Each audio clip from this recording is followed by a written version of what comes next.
Assalamualaikum warahmatullahi wabarakatuh. Selamat malam, Bapak dan Ibu yang baru bergabung.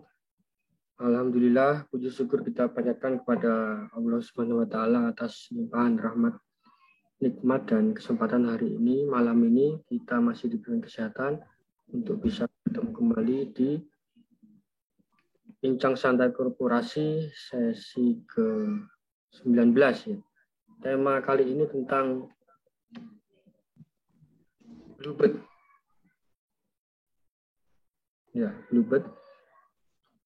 Dengan judul Amankah di Masa Disrupsi. Ya, bicara kita sudah hadir Pak Budi Wahyu Mardika.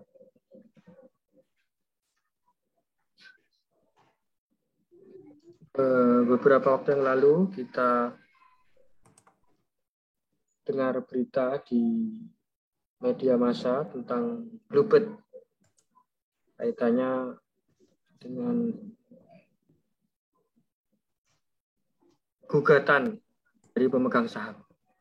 Tapi kali ini kita tidak membahas itu, kita membahas dari sisi manajemen kaitannya di masa disrupsi ini. Bagaimana peran dari Bluebird ini, apakah memang benar-benar terjadi penurunan dari sisi omset dan laba, ataukah justru malah sebaliknya? Karena kita tahu juga bahwa pemerintah akan menaikkan tarif dari ojek online ya, dari ojek online. Ini akan berdampak juga kepada Bluebird yang notabene di bidang transportasi. Apakah itu akan berpengaruh jika kenaikan ini terjadi, ataukah karena harga ojol naik, kemudian juga tidak terlalu besar dengan tarif dari Bluebird itu sendiri. Bapak dan Ibu sekalian, acara ini terselenggara atas dari persembahan Asano Consulting, kami kantor konsultan manajemen yang membantu perusahaan membangun sistem manajemen. Dan kali ini kami memberikan edukasi. Tiap bulan kita ada Bincang Santai Korporasi. Ya, ini sudah seri ke-19. Tujuannya adalah mengajak para entrepreneur, founder, CEO untuk berpacu dalam membangun perusahaannya masing-masing dari sisi SDM, dari sisi finance, dari sisi marketing, terus-menerus berkesinambungan sehingga kita bisa mencapai dengan goal perusahaan itu, perusahaan Indonesia terutama, itu bisa mengglobal, bisa mempunyai cabang di negara lain. Terutama bagi kita sebagai bangsa Indonesia, bangsa yang besar, apalagi ini adalah menjelang Hari Kemerdekaan Indonesia. Kita harapkan banyak perusahaan Indonesia ini bisa bersaing dengan bangsa negara lain. Kita berharap dengan adanya edukasi-edukasi dari kami, mudah-mudahan para entrepreneur, CEO, dan founder Indonesia ini selalu bergerak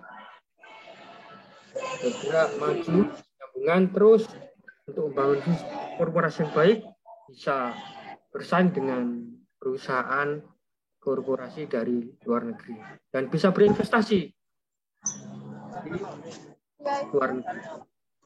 Jadi kita tidak hanya menerima investasi dari luar negeri, tapi kita juga sebagai bangsa yang besar, kita harus tunjukkan bukan lagi menjadi bangsa yang berkembang, tapi bangsa besar. Baik, kita mulai saja. Sudah tempat kita Pak Budi. Nanti waktunya 1 jam ke depan. Kita harap Bapak dan Ibu bisa menyimak dengan baik. Syukur-syukur bisa membuka kameranya. Ya. Nanti bisa bercakap-cakap, bisa berdiskusi. Kami bila ada pertanyaan ataupun bila ada pandangan yang lain. Demikian dari saya. Selanjutnya saya serahkan ke Pak Budi untuk dimulai. Silakan Pak. Assalamualaikum warahmatullahi wabarakatuh. Suara saya terdengar ya, Pak Firman. Waalaikumsalam. Atas waktunya. Salam sejahtera bagi semua. Salam sehat bagi semua. Banyak para pebisnis yang nantinya kita akan diskusi bersama berkaitan tentang bisnis transportasi ya. Sebelumnya kita belajar tentang transportasi juga, tapi di bidang armada udara. Kalau sekarang kita armada darat, seperti itu. Pak Iman, saya izin untuk presentasi paling tidak 20 menit ya, ada 15 slide. Baru nanti setelah itu kita akan tanya jawab. Jadi lebih banyak ke tanya jawabnya saja. Seperti itu. Saya mulai ya Pak Firman ya. Silakan. Jadi judul kali ini menantang ya, bagus ya. Jadi Bluebird amankah menghadapi disrupsi? Kalau misalnya terganggu dengan disrupsi jelas ya. Memang setelah tahun 2014, 2015 itu banyak moda transportasi berbasis online yang tentu saja mengganggu dari kinerja bisnis dari Bluebird. Jadi memang terganggu nggak terganggu. Tetapi saat ini kita akan membahas lebih dalam lagi, amankah Bluebird ini menghadapi disrupsi? Tentu saja tidak hanya disrupsi, tapi hantaman dari pandemi ya, sehingga Bluebird mengalami kerugian pada tahun 2020. Dan bagaimana sekarang kondisinya, apakah masih baik gitu ya? Kita akan bahas bersama.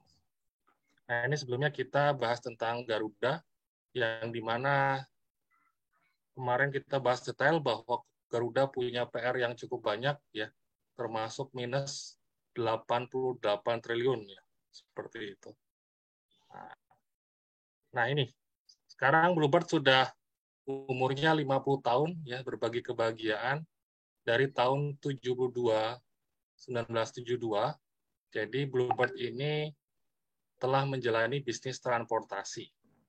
Sedangkan khusus untuk komersial taksi itu Bluebird dimulai tahun 2001. Dan banyak ya yang telah mengalami ya experience, pengalaman mengikuti atau mendapatkan pelayanan dari Bluebird. Jangankan handphone, berkas yang ketinggalan pun pasti diantar. Nah, saya kalau di Jakarta, itu hotel-hotel bintang 3 ketika kita ingin ke bandara dan sebagainya, itu banyak yang sudah bekerja sama dengan Bluebird. Begitupun dengan di stasiun, di bandara, dan sebagainya. Dan bisa diandalkan pasti kejar waktu. Dan Bluebird itu tidak membohongi pengemudi ya, maksud saya. Ketika misalnya kita ingin ke tujuan, tidak diputar-putar dulu gitu ya, untuk mendapatkan argo gitu. Dan banyak hal pengalaman menarik sehingga brand Bluebird ini sangat kita kenal karena cukup lama, tahun 72. Jadi Bluebird itu dimulai tahun 72 dan awal mulanya itu jumlah taksinya 25. Dan mulai komersial pada taksi itu bagian dari Bluebird tahun 2001. Dan saat ini Bluebird tercatat memiliki 23.000 armada dan jumlah pengemudi 20.000, tersebar di 48 pos di 18 kota. Nah ini menarik ya, tahun 2021 ini termasuk turnaround yang saya kira cepat ya, hanya 1 tahun ya, yang dimana tahun 2020 itu rugi, dan sekarang tahun 2021 di laporan keuangan itu sudah positif 8,7 miliar. Detailnya laporan keuangan nanti akan dibahas kemudian. Tapi yang jelas turnaround-nya cukup cepat.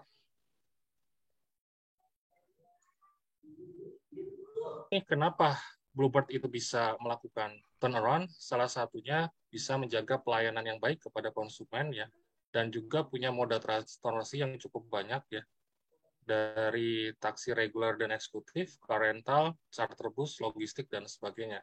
Dan Bluebird juga mempunyai platform digital ya, dan ada multi payment, multi channel, multi product, bahkan e-commerce. Jadi Bluebird ini juga kerja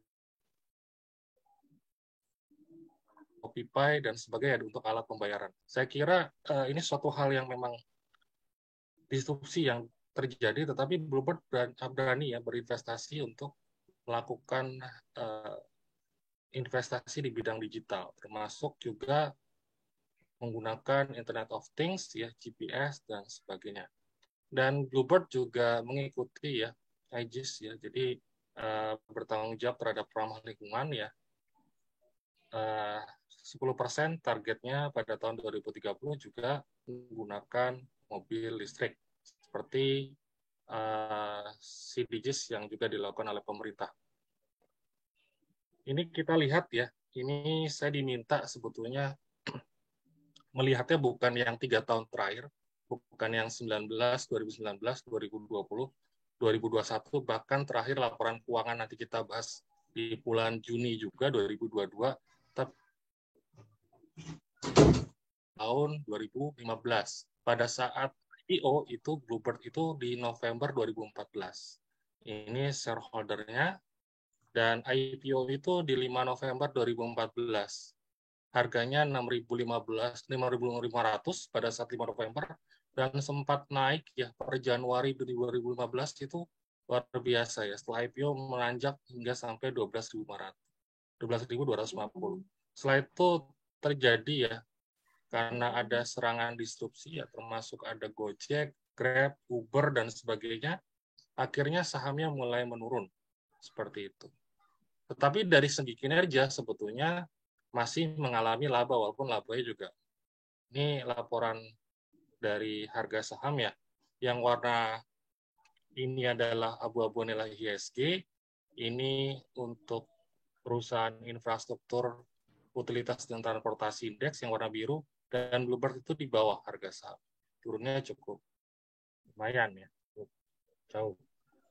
Seperti itu. Tetapi sebetulnya total revenue-nya ini walaupun turun, ini masih mengalami mendapatkan laba ya, laba bersih. Seperti itu. Kita lihat dari 5 tahun terakhir juga bahwa ini ada kesalahan ya di ICMD ya. Di sini mungkin salah ketik 5 ya, padahal di sini kalau dihitung dari total aset yang 6,7 sekian triliun itu, kalau misalnya total liabilitasnya 1,6, seharusnya ini 5,1 sekian. Jadi sebetulnya total ekuitasnya juga naik ya. Seperti itu. Total asetnya juga cenderung juga ini fluktuatif ya, tetapi relatif stabil. Dan memang untuk liabilities ini mengurangi sebetulnya. Jadi mulai tahun 2015 ketika moda transportasi online itu tidak banyak menggunakan pembelian investasi mobil, Bluebird juga mengurangi investasi yang dimana itu membutuhkan, walaupun tetap ada. Tahun 2022 ini juga dalam prospektusnya, Bluebird akan melakukan investasi 5.000 mobil baru. Jadi gitu, tapi tidak sebesar sebelumnya, sebelum tahun 2015. Oke, lanjut lagi. Nanti kita akan bahas lebih detail ya, maksudnya lebih banyak diskusi, jauh lebih bagus. Nah, ini dari segi profit, walaupun turun ya, dilihat dari harga saham, ini juga lihat dari profit, the priority itu juga turun, tetapi ini masih profitnya masih positif seperti itu. Beda dengan Garuda ya, yang dimana kemarin lumayan drastis ketika terjadi pandemi. Nah, ini kita lihat bukan yang 5 tahun terakhir, tapi kita lihat dari 3 tahun terakhir dari laporan tahunan.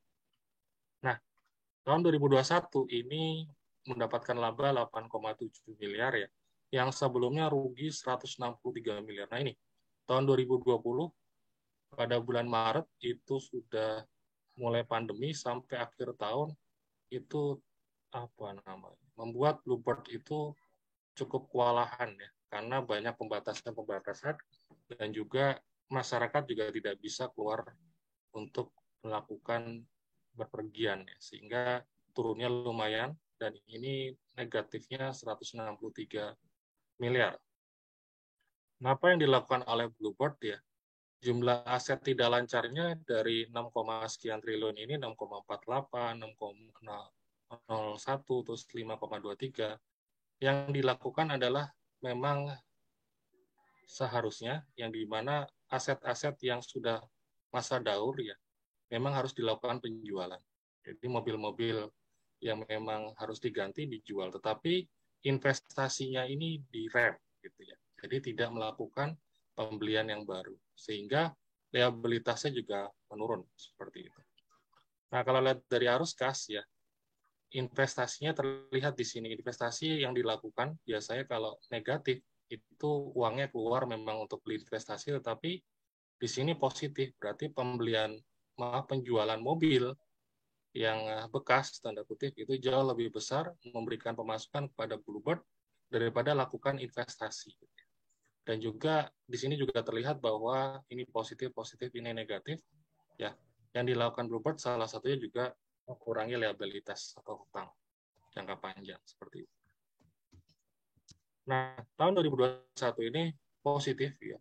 Sedangkan untuk yang tahun sebelumnya, nah ini dari margin laba bersih, laba, dan total ekuitas ini karena memang minus 160 sekian miliar, ini tentu saja dalam rasio juga minus ya. Dan dari total liabilitas itu juga berkurang dari hutang yang sebelumnya 27,82%, sekarang turun dari 21%. Dan kalau dibandingkan dengan total ekuitas dari 38,54 turun menjadi 28 sekian persen. Gitu. Dan tidak hanya sebagai kinerja keuangan sama operasional saja yang dilihat, kinerja sosial yang dilakukan oleh Bluebird juga cukup besar. Untuk biaya CSR ya 5,5 miliar ini untuk CSR, untuk pelatihan juga dilakukan terus. Jam pelatihan ada jumlah karyawan sekian ini, juga ada beasiswa bagi putra-putri pengemudi Bluebird, dan ada yang diberikan beasiswa kepada yang di luar dari Bluebird, dan 100% vaksinasi massal keluarga besar Bluebird. Jadi memastikan bahwa dari pengemudi dan semua yang melayani Bluebird itu sudah terjamin vaksin.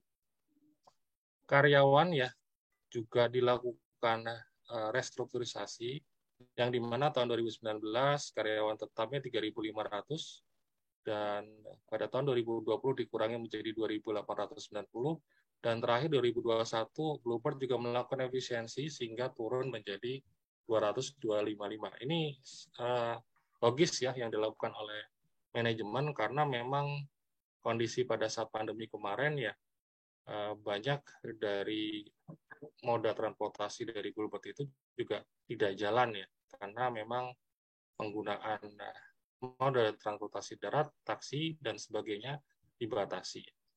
Dan termasuk ya masyarakatnya tidak bisa melakukan aktivitas secara semestinya. Seperti itu. Dari komposisi saham ya, memang tidak berubah dari awal ya.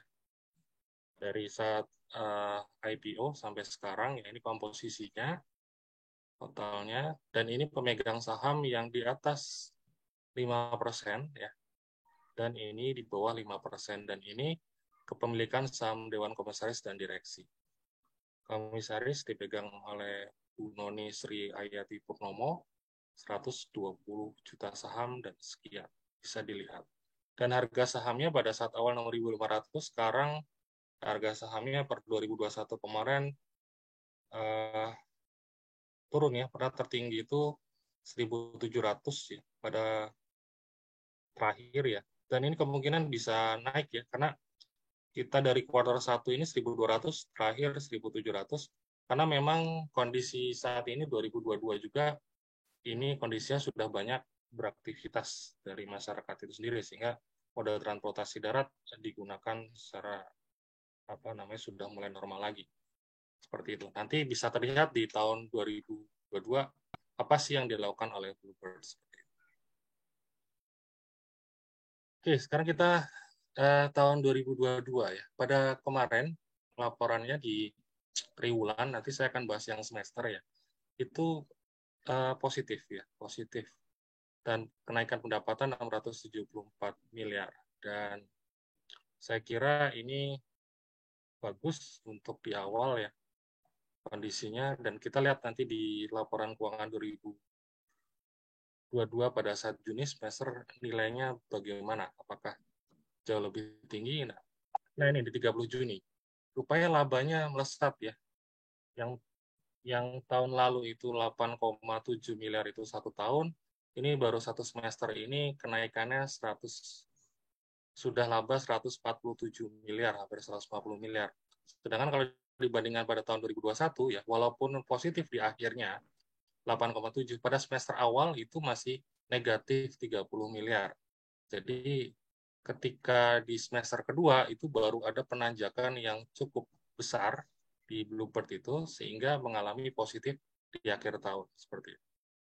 Dan ini sangat positif dan luar biasa dari pernyataan kemarin dari direktur utamanya Bluebird bahwa targetnya nggak main-main 3,3 triliun untuk tahun 2022 dengan peningkatan melakukan penggajotan dari kinerja 1 bulannya bisa mendapatkan 300 miliar dengan asumsi-asumsi bahwa tentu saja ada penambahan armada, ada armada baru 5.000, apa yang terbaru ya, terus ada mobil listrik dan sebagainya.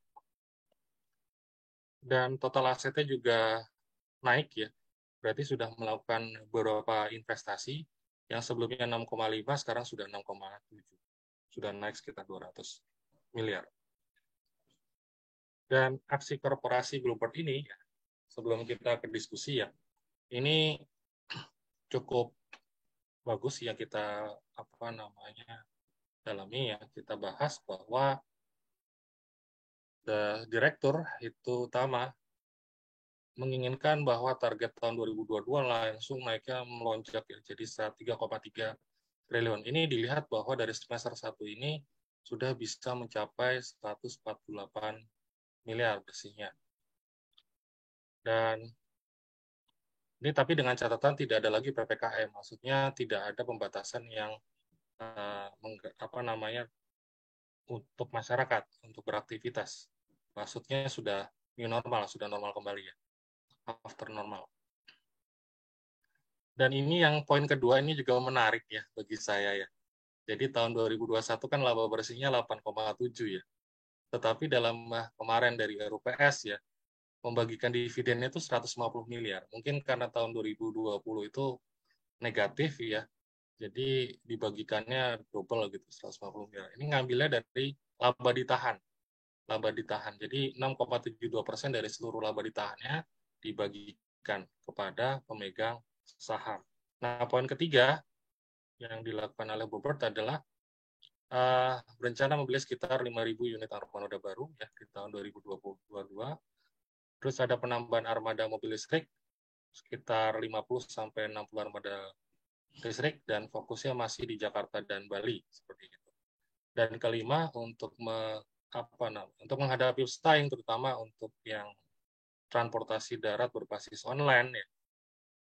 Guna memaksimalkan kinerja, Bird ini fokus pada kualitas pelayanan dan memastikan protokol kesehatan itu jalan ya, sehingga memberikan rasa aman dan nyaman bagi pelanggan.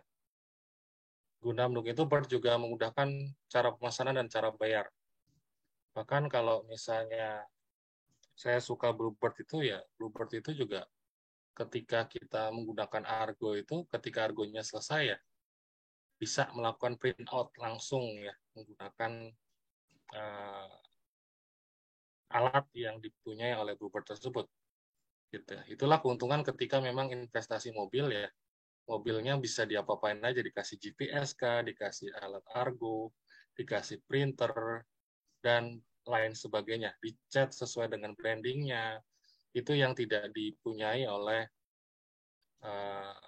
Gojek dan Grab ya. Walaupun juga ada tambahan bagi pihak pemilik mobil ketika misalnya diberikan stiker dan sebagainya ya, itu sebagai biaya promosi ya, seperti itu.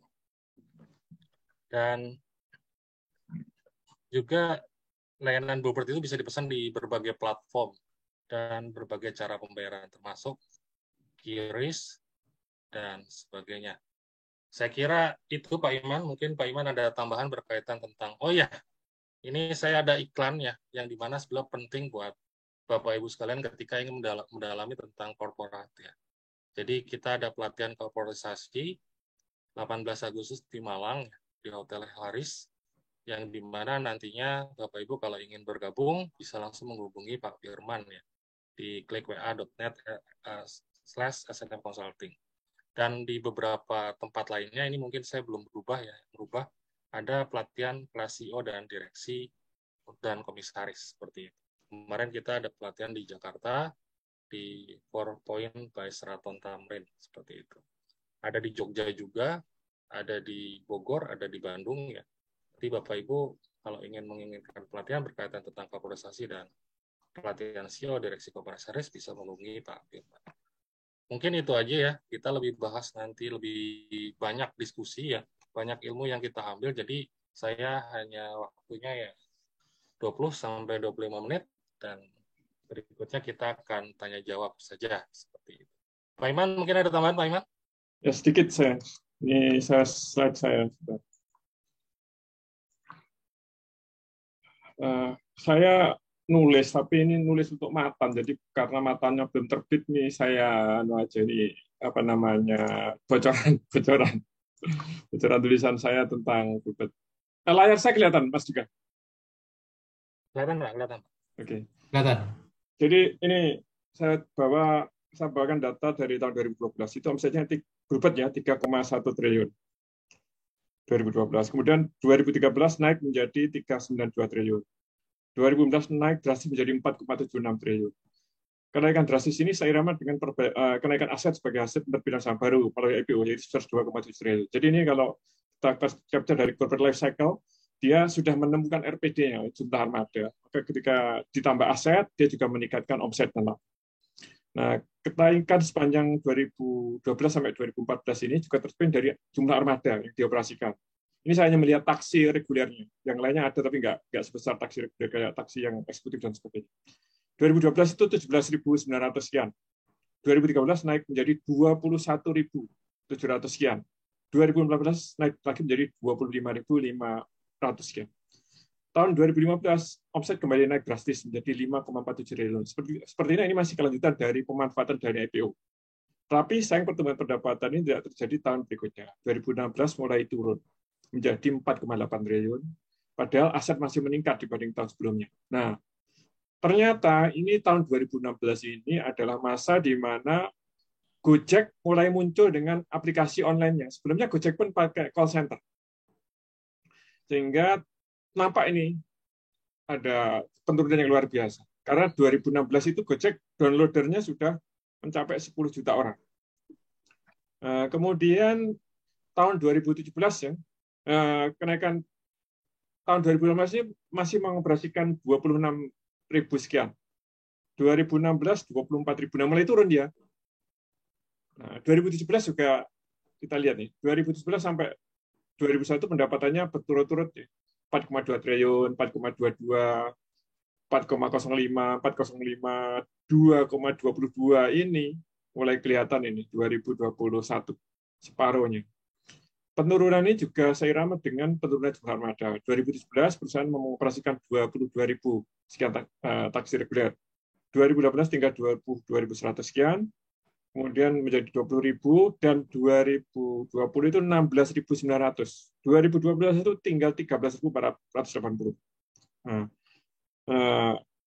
asetnya 2017 6,5, 2016 6,96, tahun berikutnya berturut 7, ini dan 7,25 dan 6,6 triliun.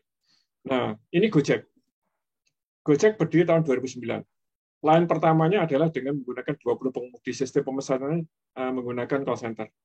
Terus dia berbenah tahun 2016, 2015 dia launching aplikasi Android, 2016 itu aplikasi sudah di-download 10 juta kali.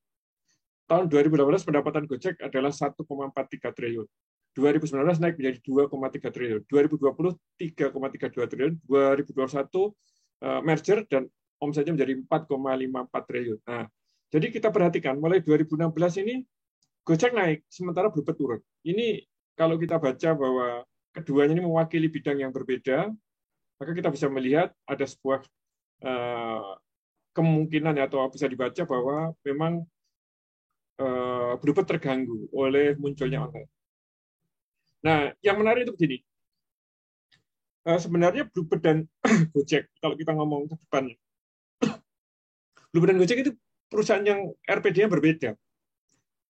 Bluebird itu RPD-nya adalah taksi, jumlah armada. Jadi dia adalah perusahaan yang kerjanya beli armada, cari pengemudi, dioperasikan. Nah, sementara Gojek itu adalah perusahaan platform. Platform apa? Platform untuk billing taksi. Nah, sebenarnya dua ini berbeda, sehingga kalau saya melihatnya sebenarnya Bluebird itu butuh Gojek, Gojek butuh Bluebird. Karena billing taksi kalau kayak dulu sendiri-sendiri, semua armada punya billing sendiri-sendiri, kan konsumen juga nggak nyaman. Nah, dengan Gojek ini, siapa saja yang punya taksi, billingnya jadi satu. Nah, jadi dalam kacamata corporate life cycle sebenarnya ini dua hal yang berbeda. Sebenarnya sehingga kalau Gojek itu bisa memposisikan dengan baik sebagai sebuah penyedia armada taksi, maka ke depan dia akan unggul. Kenapa? Lawannya Gojek itu bukan Bluebird itu lawannya bukan Gojek, lawannya adalah orang-orang pribadi-pribadi yang beli armada sendiri dan dioperasikan dengan billing yang sama, yaitu Gojek. Nah, orang-orang ini kalau beli taksi sendiri, servis sendiri-sendiri, ini sebenarnya akan kalah dengan Bluebird. Kalau sekali beli bisa 5.000 armada, 10.000 armada, diskonnya besar. Yang pertama. Yang kedua, nanti biaya maintenance-nya. Kalaupun deal dengan asuransi, Bluebird akan sangat lebih bagus. Sehingga nanti, misalnya kalau Bluebird itu, saya pernah tanya para pengemudi, kalau hari ini misalnya mobil itu penyok, masuk bengkel, besok sudah selesai. Nah, sementara kalau orang-orang yang sendiri-sendiri tadi, hari ini penyok, masuk bengkel, 2 minggu belum tentu selesai mobil itu. Nah, sementara dia harus cicil, pendapatannya nggak jalan, maka dia nanti akan kalah. Nah, kemudian akan kembali kepada seperti Bluebird itu, penyedia armada. Sehingga kalau menurut saya, Bluebird akan bisa eksis sepanjang dia tepat memposisikan diri sebagai sebuah perusahaan penyedia armada yang standar, dengan supir yang standar, dan melawan posisi pesaingnya bukan Gojek, pesaingnya adalah para penyedia taksi online yang sendiri-sendiri. Nah, begitu kalau dalam pandangan saya. Monggo kita diskusi. Matur nuwun. Ya, silakan Pak Firman. Kembalikan ke moderator.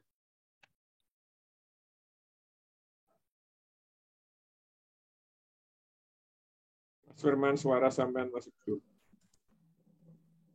Ya, Bapak Ibu, pembahasan kita saya pikir cukup menarik ya, karena Gojek ini kalau tadi dibilang oleh Pak Iman dan Pak Dika itu saya lihat perkembangannya juga cukup dinamis. Asetnya antara aset, omset, dan laba itu juga ada linearitas. Maka RPD-nya pun juga begitu jelas ya, bahwa RPD-nya itu adalah jumlah armada.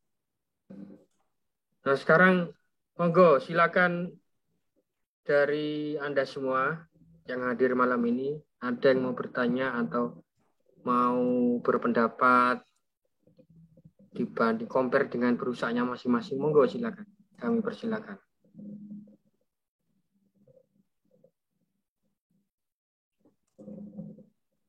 Monggo Pak Maulana dulu, Pak Maulana. Tadi sudah, baru setelah itu Pak Renaldi ya.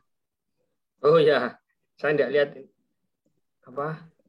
tangannya angkat tangan. Silakan Pak Maulana, bisa buka kamera ya. Assalamualaikum warahmatullahi wabarakatuh. Waalaikumsalam. Assalamualaikum warahmatullahi wabarakatuh. Saya Maulana dari Sukabumi, izin bertanya.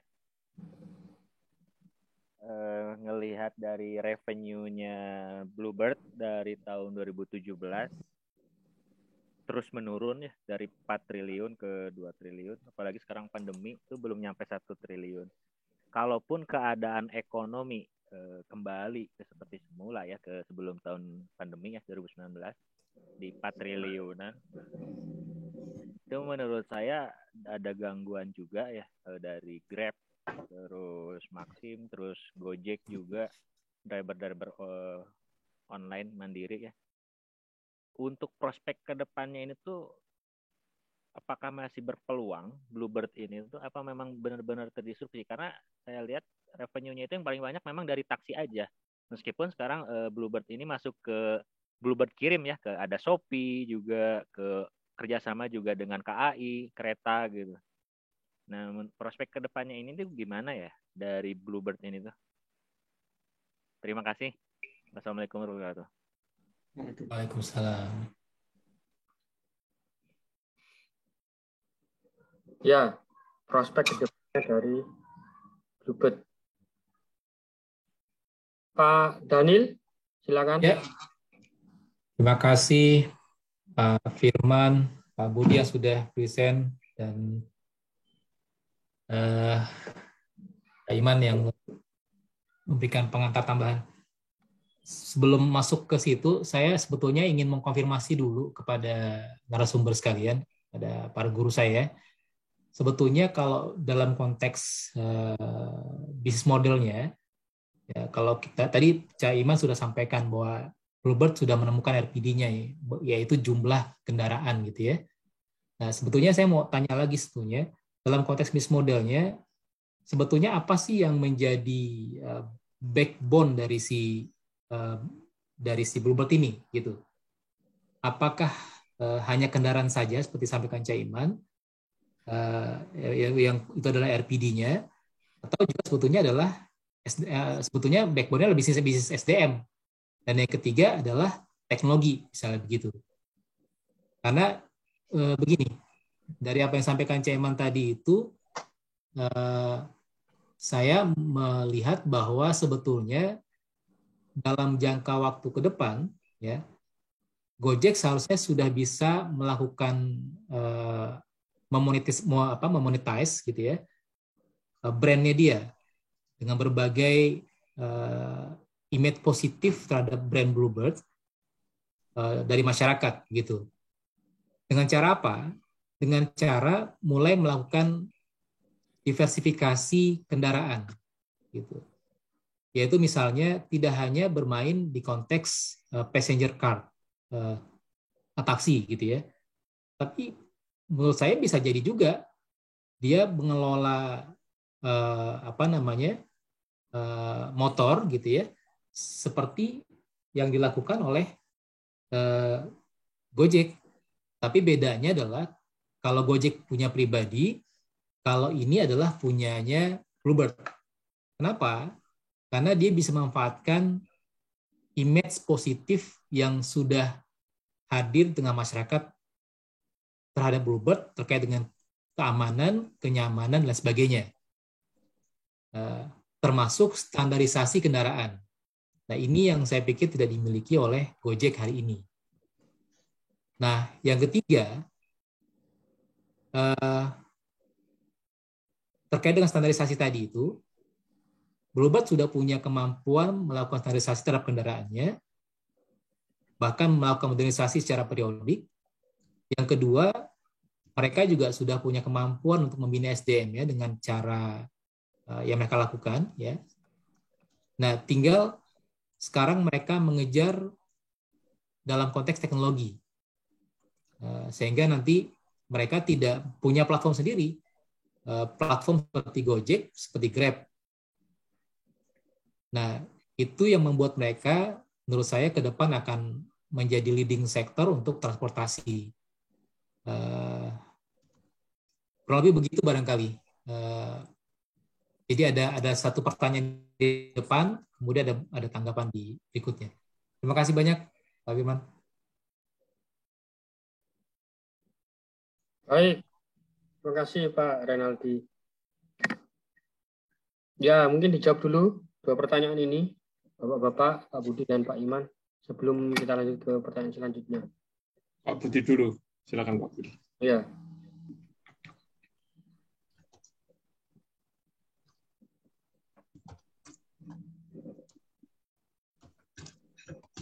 Saya dengar, Pak Firman? Dengar, Pak. Ya, kalau dibilang di awal ya pertanyaan dari Pak Maulana itu, masih ada nggak peluangnya dari Bluebird untuk bisa bersaing ya terhadap karena konvensional? Saya kira masih ya. Jadi ketika misalnya walaupun penurunan ya tertinggi itu 5,4 triliun di revenue-nya, tetapi tahun 2019 itu ketika belum ada pandemi itu masih di atas 4 triliunan. Jadi kalau misalnya tahun 2021 2,2 triliun, 2 triliunan ya tahun 2020 itu kena impact pandemi ya. Dalam kondisi normal itu bisa kembali seperti semula. Maka dari itu sebetulnya sangat optimis dari pimpinan dari Bluebird itu untuk naiknya itu 50% dari 2 menjadi 3 triliun gitu ya.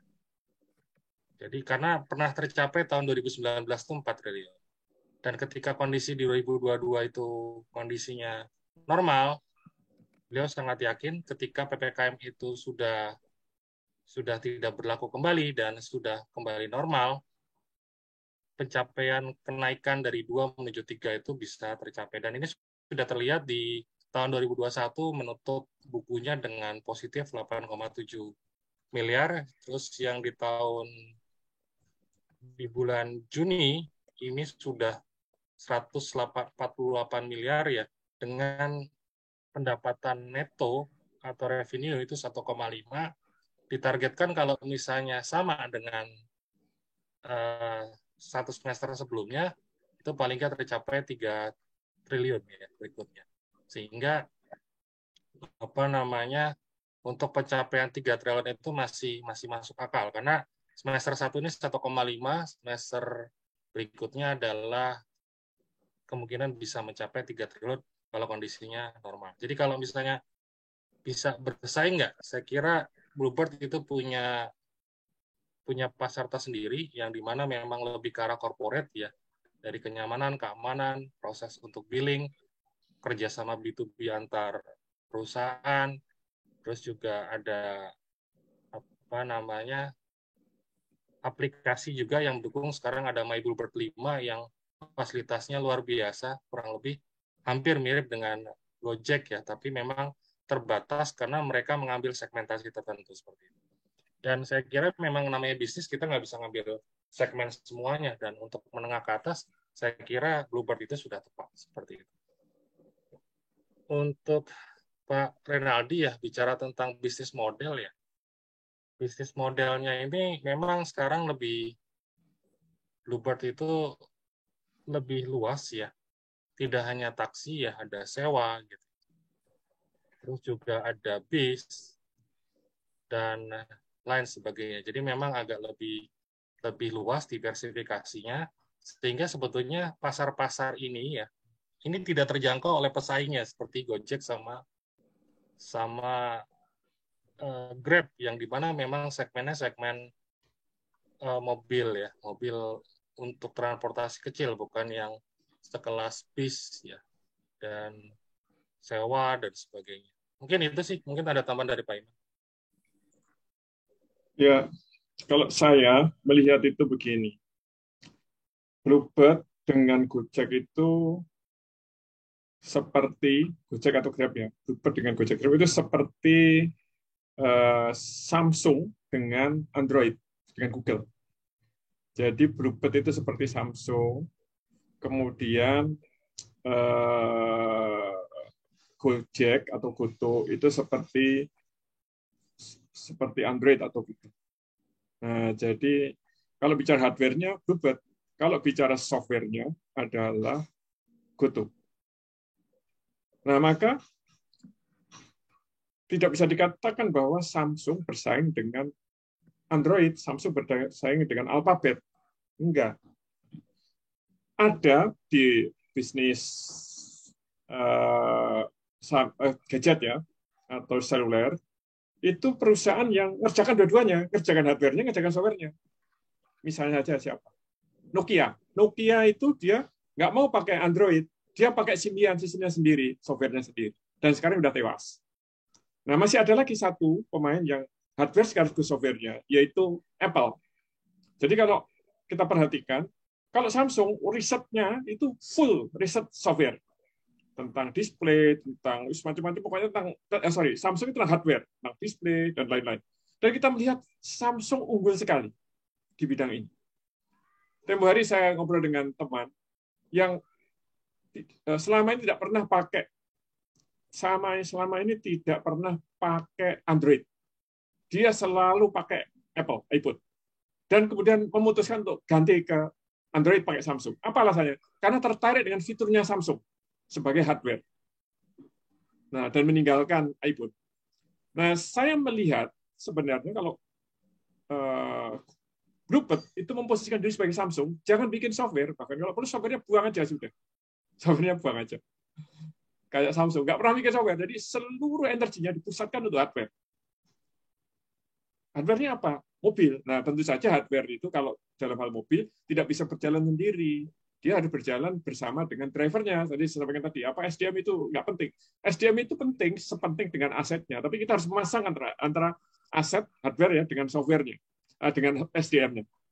Nah, kalau bisa seperti itu, maka menurut saya sebenarnya target ekspansinya Bluebird secara marketing, jadi salesnya Bluebird itu yang harus didatangi siapa?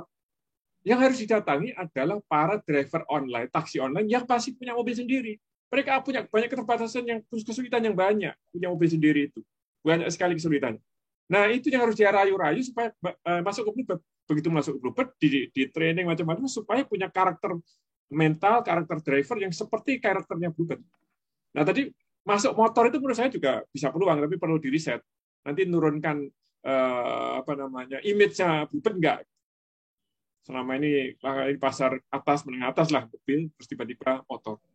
Anda pun menurut saya kalau tetap mobil, asalkan dia memposisikan diri sebagai perusahaan hardware kayak Samsung yang sama sekali nggak tergerak untuk menggunakan riset di software. Jadi seluruh energinya, seluruh asetnya dipusatkan untuk hardware. Dan ini kalau saya dalam corporate life cycle harusnya dia tidak hanya berpikir pasar Indonesia. Banyak negara di mana di situ ada taksi online, ada Gojek, ada Grab, maka di situ butuh perusahaan armada, butuh Bluebird. Nah, kalau ikut kayak gitu, itu menurut saya peluangnya besar, itu bisa tumbuh omsetnya jauh lebih besar lagi dari sekarang, bahkan dari sebelum adanya Gojek, sebelum adanya Bluebird. Saya kira itu tambahan dari saya. Saya tambahkan Pak Iman dikit ya Pak. Ya. Jadi aplikasi itu sebetulnya memang tidak fokusnya dari Bluebird, tapi memang untuk saat ini memang untuk multi channeling, terus multi payment, berkaitan tentang transaksi yang di mana sekarang non cash itu memang dibutuhkan. Pertama itu, terus juga Bluebird itu juga membuka juga. Tadi ada di sini ada komentar berkaitan tentang salah satu komisaris independen Gojek, dari Gojek itu masuk, ya salah satunya juga di aplikasi di Gojek ya. Terus di Grab itu juga ada yang memang menggunakan armada Bluebird dalam pelaksanaan. Mungkin itu sih sebetulnya hanya menurut sama. Seperti kayak Samsung juga ada Android tapi tidak di-create oleh Samsung sendiri, tetapi Android itu di-create oleh komunitas yang membuat Android itu. Mungkin itu. Android itu ada Android itu alfabet Google. Android itu Google. Jadi tadi makanya saya umpamakan Goto dengan Bluebird itu seperti alfabet alias Google dengan Samsung. Nah, nanti ada perusahaan yang lain lagi yang Apple tadi ngerjakan dua-duanya. Saya melihat nanti Apple ini suatu saat akan bisa bernasib seperti Nokia, karena dia dalam waktu bersamaan akan melawan dua kekuatan raksasa. Di software dia harus melawan Google, di hardware dia harus melawan Samsung. Sementara Samsung seluruh risetnya dipusatkan pada hardware, dan Google seluruh risetnya dipusatkan pada software.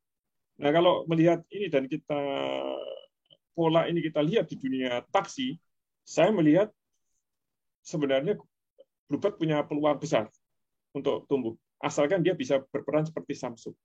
Gitu kalau pandangan saya. Izin kalau ini boleh nanggapi sedikit? Ya, monggo. Ya. Terkait dengan ekspansi tadi, Cak Iman.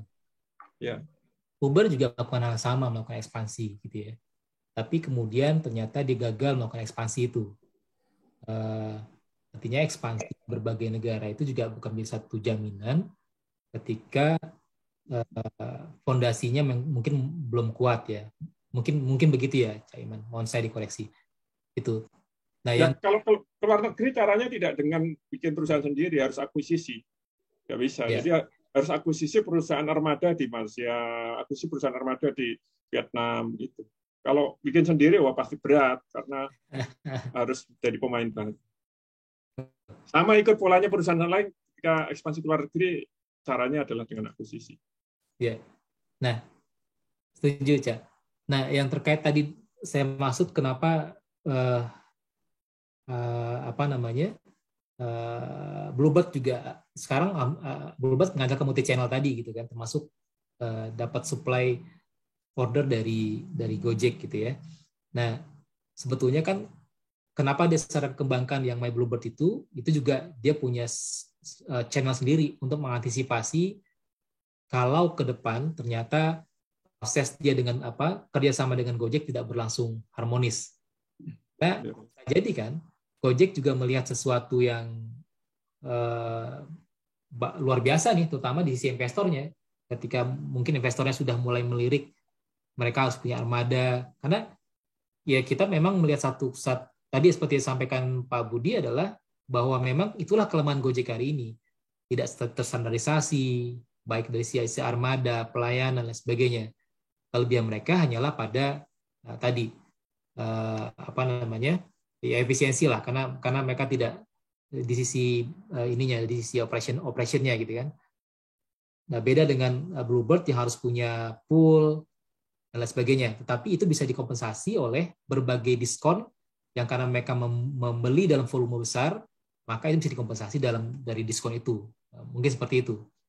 Nah, artinya itulah kenapa saya berpikir si Bluebird memang mau tidak mau juga harus mengembangkan platform yang kurang lebih sama dengan si Gojek punya gitu. Jangan-jangan ke depan seharusnya memang dengan platform itulah kemudian mereka bisa mengajak pihak-pihak lain untuk bersinergi dengan mereka. Karena risikonya adalah risiko ketika tidak dia ditinggal atau ditinggal oleh Gojek sebagai partnernya untuk waktu tertentu. Mungkin begitu sih ya, Cak. Kalau saya melihatnya berbeda. Ya, ini pandangan aja diskusi ya.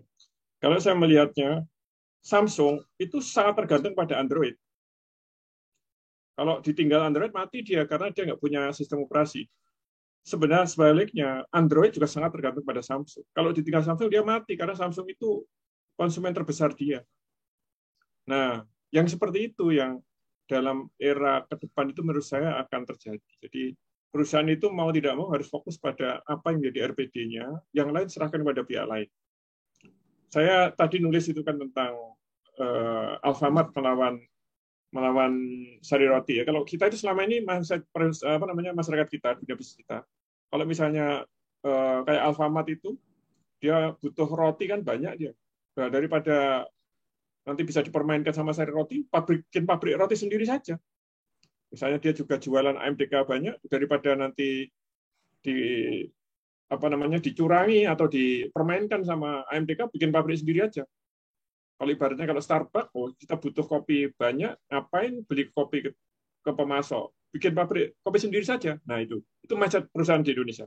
Tapi Barat nggak begitu. Dunia bisnis global nggak begitu. Jadi kalau bisnis global, kayak Alfamart itu nggak perlu bikin roti dan nggak usah takut. Kenapa? Karena tadi sudah saya tulis itu, omsetnya Sari Roti dari Alfamart itu 22%. Jadi Sari Roti kalau kehilangan omset dari Alfamart, dia kehilangan 22%. Sebaliknya, Alfamart kalau ditinggalkan oleh Sari Roti, dia hanya kehilangan 1% omset. Nah, maka Alfamart jadi powerful.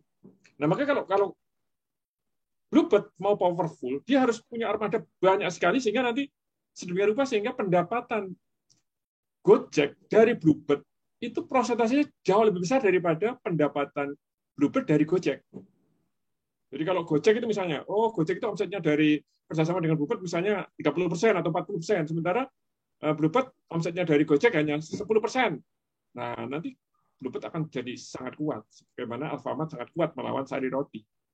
Nah, itu hanya mungkin terjadi kalau perusahaan itu fokus pada RPD-nya dan kemudian dilakukan proses korporatisasi secara terus-menerus.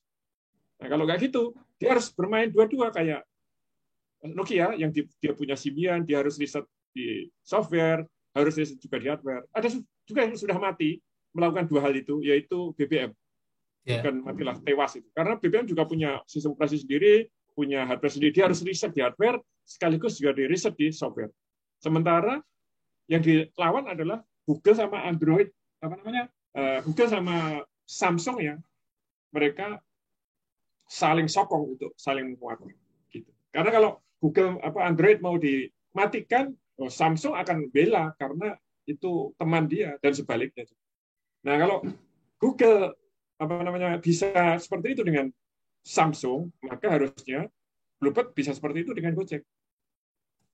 Nah, nanti apalagi kalau Gojek kemudian ekspansi kemana-mana, Bluebird juga ekspansi kemana-mana, banyak negara, wah itu akan power sekali. Kayak Amerika. Kalau Amerika itu kalau masuk suatu negara, semua perusahaannya masuk ke negara itu. Kenapa? Mereka saling dukung. Nah, tapi kalau kemudian Bluebird itu mengembangkan aplikasi sebagaimana yang telah dikembangkan oleh Gojek, ya sudah, nanti Bluebird itu bersaing dengan Gojek. Kalau kayak gitu ya berat. Berat bagi Bluebird, berat juga bagi Gojek. Begitu. Karena ada sisi lain, Gojek omsetnya itu tumbuh, tapi dia itu ngelontor duit untuk promosinya nggak karu-karuan sampai sekarang. Itu belum tentu kuat. Saya sudah nulis itu. Pertarungan hidup matinya Gojek. Gitu. Izin sedikit aja. Nah, menarik. Ini Cak, saya ngelihat misalnya Maxim Cak, dia masuk kan. Artinya ataupun ada beberapa pemain kecil sekarang, ojek online ya Cak ya. Artinya sebetulnya aplikasi seperti Gojek, ojek online ini nggak begitu, bukan aplikasi yang begitu mewah sebetulnya hari ini gitu. Karena banyak pihak yang bisa menyediakan. Nah, yang tadi kaitannya dengan antara Google dengan Android dengan Samsung, Android sebagai open source gitu ya, kemudian dimanfaatkan oleh Samsung. Ini mungkin agak sedikit berbeda nih Cak dengan Gojek dengan tadi dengan Bluebird gitu. Karena kita belum bisa melihat seberapa saya pengguna Gojek udah pengguna Bluebird, My Bluebird ya. Saya lebih sering pakai mana? Kalau pesan Bluebird lebih sering pakai My Bluebird apa lebih sering pakai Gojek? Kalau saya ingin Bluebird, saya pakai My Bluebird. Karena saya pakai Gojek, saya diarahkan seringkali nggak kena Gojeknya, nggak kena Bluebird-nya, gitu Cak. Karena Gojek pasti mengoptimalkan armada dia sendiri, gitu. Nah itu yang menjadi yang saya lihat di lapangan Cak. Nah di sisi lain yang tadi saya lihat bahwa Bluebird itu sudah punya image yang luar biasa bagus di tengah masyarakat. Tinggal tadi saya sepakat banget dengan Cak tadi bahwa ya sebetulnya ke depan sih yang justru saya lihat bisa jadi Gojek yang membutuhkan Bluebird kalau memang Bluebird betul-betul bisa mengoptimalkan segala potensi yang dia miliki, segala image. Ya mungkin saya baca. Ya emang sekarang ini eranya kolaborasi Kak Renaldi, Kak Iman. Jadi pesaing juga kita jangan jadi pesaing, sekarang jadi kawan aja ya. Nah ini juga Pak Budi, karena saya juga ada satu marketplace enabler gitu ya, yang menyampaikan begini, produk Anda akan kami masukkan ke berbagai marketplace, tetapi di dalam perjalanannya Anda juga harus membuat web commerce sendiri, karena marketplace juga ada risikonya. Di lain waktu mereka juga akan berubah karakter, sifat, dan sebagainya. Sehingga kalau tahun ini Anda mendapatkan pendapatan besar dari marketplace, belum tentu 2-3 tahun ke depan akan mendapatkan itu. Sehingga itulah karena mereka bilang, jadi memang zaman kolaborasi, yes, saya sepakat. Dalam titik tertentu, ketika kita bisa memberikan kontribusi masing-masing, tapi kalau kemudian satu sudah lebih kayak alfa lah dengan Sri Roli tadi, konteksnya bukan lagi pada konteks yang kolaborasi, tapi Alfa sudah bisa menciptakan sendiri produknya karena sekarang mereka sudah punya produk Master Brand dan sebagainya gitu kan. Jadi kolaborasi itu hanya terjadi ketika masing-masing pihak seperti yang tadi Cak Iman sampaikan fokus pada RPD masing-masing gitu. Tapi kalau kemudian mulai liar gitu, kayaknya sih ini udah bisa saling makan kayak. Awan, itu mungkin pendapat saja. Oke, mitigasi resiko juga hal yang penting dalam bisnis ya. Salah satunya pembuatan My Bluebird ya, mungkin juga mitigasi risiko mengimplementasikan juga usulan-usulan dari konsumen Bluebird notok ya bahasaku tuh. Jadi yang pecinta Bluebird itu pastikan juga dia akan melakukan install aplikasi. Ya, mungkin itu saya kembalikan ke Pak Firman. Malam hari itu. karena sudah jam 9. Supaya ini disengaja supaya orang penasaran, jadi jangan lebih dari 1 jam. Betul ya. Udah malam. Oke Mas Firman, sudah waktunya. Ya, baik Bapak Ibu semua. Caranya sangat menarik kalau menurut saya ya, karena ini sesuai dengan kalau saya lihat tadi ya, perkembangan bisnisnya itu juga cukup positif. Kemudian dari hasil IPO pun itu juga menunjukkan hal yang positif pula. Ini cenderung berbanding lurus dengan yang kami gaungkan selama ini tentang korporatisasi ya. Mudah-mudahan Bluebird ini semakin lama kinerjanya semakin bagus dan nilai sahamnya pun juga semakin lama juga semakin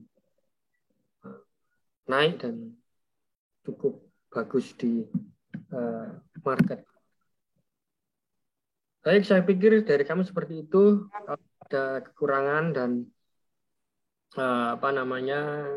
hal yang tidak berkenan bagi Bapak dan Ibu, kami mohon maaf atas yang kami berikan pada malam hari ini.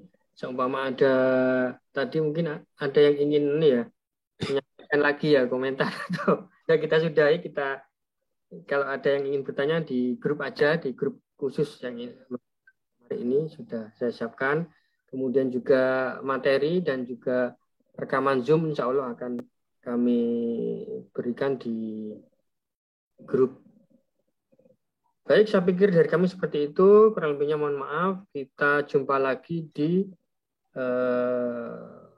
PSK selanjutnya dengan materi-materi yang sangat hits di kalangan masyarakat tentang perusahaan. Saya pikir itu. Terima kasih. Selamat malam, selamat beristirahat. Saya tutup. Assalamualaikum warahmatullahi wabarakatuh.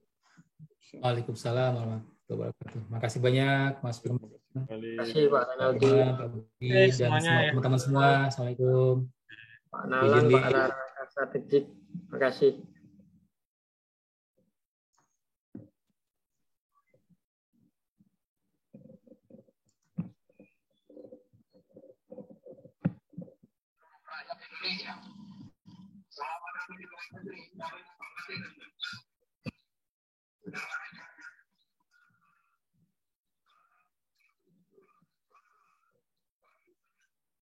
Segala sikap daripada rakyat Indonesia untuk mempertahankan keselamatan daripada tanah air dan bangsa itu.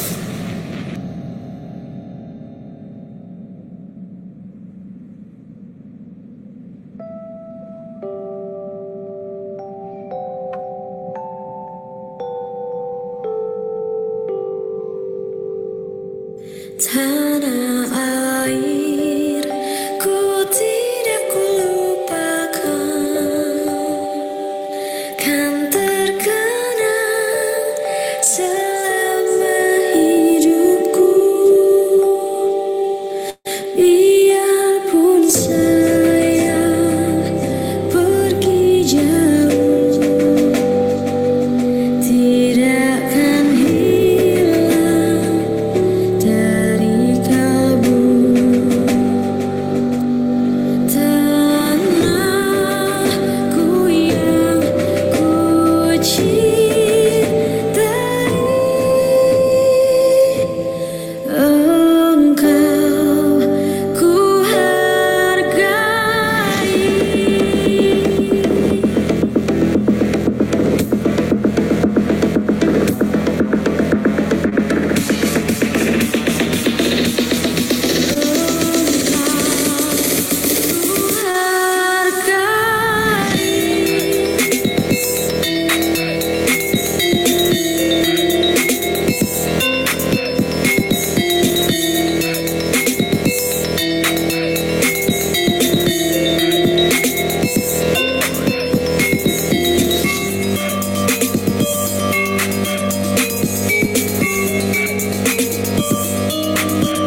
yang ini menyatakan kemerdekaan Indonesia. Hal-hal yang mengenai pemindahan kekuasaan dan lain-lain diselenggarakan dengan cara saksama dan dalam tempo yang sesingkat-singkatnya. Jakarta, 17 Agustus 1945, atas nama bangsa Indonesia, Soekarno, Hatta.